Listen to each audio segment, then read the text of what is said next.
Hello my dear students, you are watching brain master spoken English. आज भी हम पढ़ेंगे the home and the world by Rabindranath Tagore. आप देखिए, वर्ड देखिए और उसका इस्तेमाल देखिए, फिर आप इसका इस्तेमाल अपने स्पीकिंग में और राइटिंग में करिए। Now, I am reading first. My husband used to say that man and wife are equal in love because they equal claim on each other. यहाँ देखिए, मेरा शौहर, कोई बिमला कहती है, मेरा शौहर यूज टू से बराबर कहता था, use to say that man and wife are equal in love.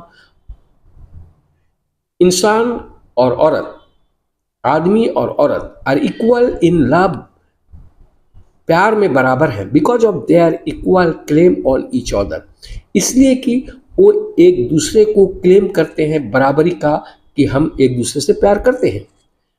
लेकिन बिमला यहाँ कहती है, I never argue the point with him but my heart said that devotion never stands in the way of equality, true equality. वो कहती है, I never argued, मैं कोई argue नहीं करती थी, मैं कोई बहस नहीं करती थी। द पॉइंट विथ हिम, मैं अपने हस्बैंड से बहस नहीं करती थी। आर्ग्यू माने बहस करना। But my heart said that, लेकिन मेरा दिल कहता था, सेड दैट द डिवोशन, यानी कि प्यार के तरफ में जो उसका झुकाव है, never stands in the way of true equality, ये कभी खड़ा नहीं हो सकता सच इक्वालिटी के तरफ।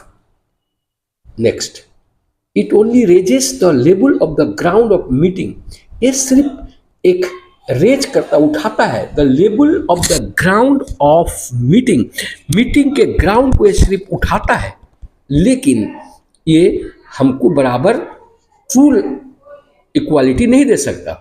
Therefore the joy of the higher equality, therefore the joy of the higher equality remains permanent, इसलिए जॉय, खुशी ऑफ द हायर इक्वालिटी, जो हम बराबरी पाते हैं बहुत ज़्यादा, रिमेन रहता है परमानेंटली बराबर के लिए। It never slide down to the vulgar level of tribality, ये अभद्र लेवल में, ये कभी भी नीचे लेवल में नहीं आता, ऑफ ट्राइबलिटी, ट्राइबलिटी में नगण्य लेवल में नहीं आता। Next, my beloved, it was worthy of you that you never expected worship from me. My beloved, मेरी प्यारी, प्यारा, it was worthy, ये बहुत कीमती था, of you that you never expected worship from me, आप मुझसे, यानी कि बिमला कहती है कि आप मुझसे ज़्यादा से ज़्यादा उम्मीद नहीं करते कि मैं तुमको पूजा करूं, यानी कि उसका शौहर जो था बहुत ही सिंपल तरीके का था। But if you had accepted it, you would have done me a real service. अगर तुम मुझे सेवा करने के लिए एक्सेप्ट करोगे, मैं तुम्हारी सेविका बनो, then you would have done me a real service, तब तुम मुझे सही सर्विस दे सकोगे, मैं तुम्हारे लिए बहुत अच्छा सर्विस दे सकूंगी अगर आप एक्सेप्ट कर जाएंगे। You showed your love by decorating me, by educating me, by giving me what I asked for and what I did not.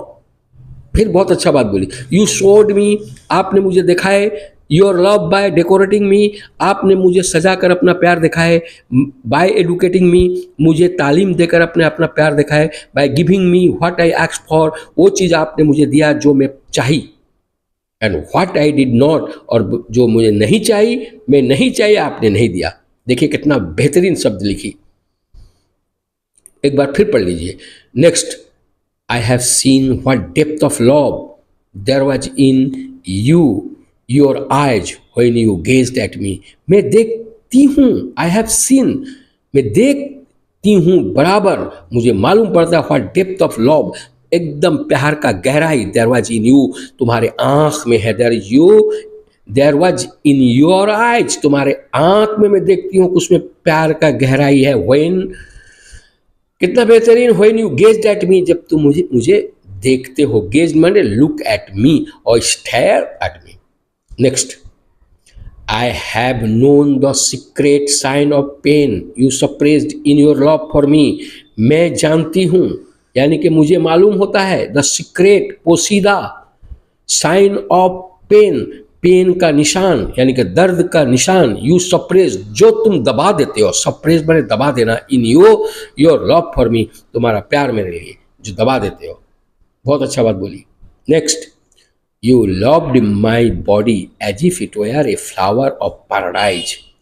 तुम मेरे जिस्म को प्यार इतना करते हो जैसा ये फूल है पैराडाइज का, जन्नत का। You loved my whole nature, तुम मेरे अखलाक को इतना प्यार करते हो as if it had been given you by some rare Providence.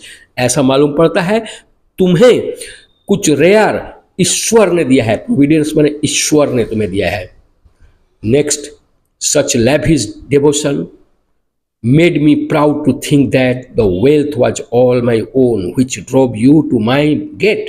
Such lavish, ये जो भव्य, यहाँ पर देखिए भव्य, बहुत बड़ा, डिवोशन यानी कि तुम्हारे तरफ में मेरा जो डिवोशन है, तुम्हारे तरफ में मेरा जो चाहत है, मेरा जो भक्ति है, मेड मी प्राउड, मैं उससे फक्र करती हूँ, टू थिंक, ये सोच कर, that the wealth was all my own, ये जितनी दौलत है सब मेरा है, which drove you to my gate, जो आपको यहाँ तक लाया।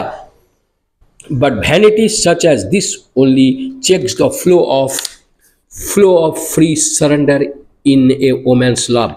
यहाँ पर कहने चाहती है but vanity, घमंड, such as the only check, जो सिर्फ रोकता है, the flow माने बहाव को, of free surrender in women's love, जो रोकता है फ्री सरेंडर, सरेंडर का मतलब होता है आत्मसमर्पण करना औरत के प्यार में।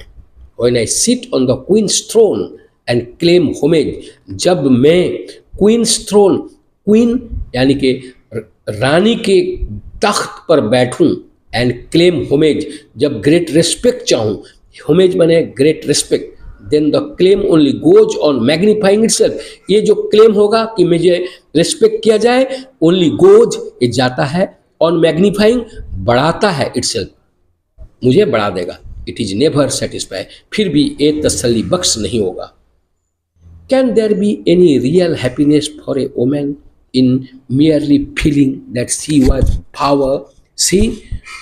power over a man?